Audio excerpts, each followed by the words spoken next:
Guys, look, if Lawrence Taylor's all-field shenanigans didn't block first ballot, why would Spygate? That's the question that I'm posing today. Bill Belichick, the greatest coach in NFL history, didn't make the first ballot Hall of Fame. Now, it can't be because of his on-field resume, because that speaks for itself. He won 8 championships, 8 Super Bowls, 2 as a coordinator, and 6 as a head coach. 6 as a head coach. He's been to 16 conference championship games. 16. And yet, he still did not make the Hall of Fame on the first ballot. He'll probably still make it, but being left out of the first ballot is insane. Make it make sense. Make it make sense. I'm going to share this article with you guys.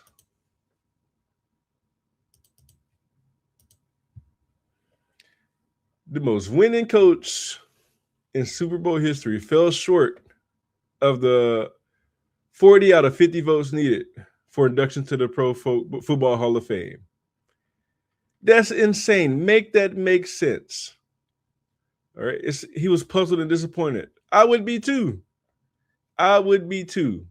If that was my resume and I didn't go voted in, this is obviously personal.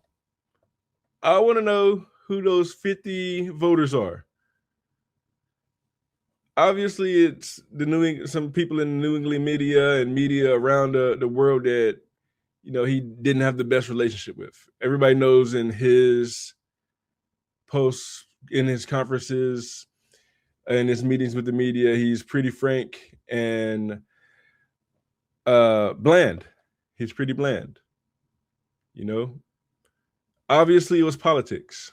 He had the Spygate, Deflategate, and the thing with his fiancee, Jordan.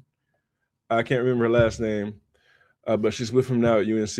That was a big thing. I don't think that it should be something that keeps him out on the first ballot.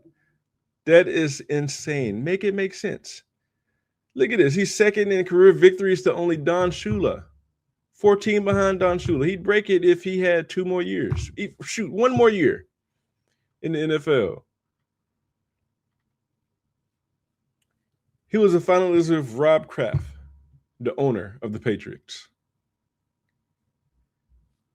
Right? Even though Kraft has been campaigning for the past 14 years on his behalf, he hired Belichick. He hasn't done anything. He didn't build the team. That's insane. That's insane that this man was shunned, left off the list. Now, let's take a look at some of these other first ballot Hall of Famers. Lawrence Taylor. Some of his issues off the field. Multiple drug arrests, cocaine. Failed drug tests during his playing career. Legal issues post-career. League suspensions during his career. He still got in because he's widely considered the most dominant defensive player ever. Quite simply. O.J. Simpson. He was later convicted of armed robbery. And he had the infamous murder trial. All right, that was very televised. He served time for that. Yada, yada, yada. He was voted in before his criminal convictions. And that shows that voters historically focus on on-field resume, not future reputation. Michael Irvin, another first ballot guy. Cocaine, he had a cocaine arrest during his career. He's had multiple off-field incidents. And don't get me started on the team suspensions that he's had. Still walks straight on the first ballot. Warren Sapp, one of the best defensive linemen of all time.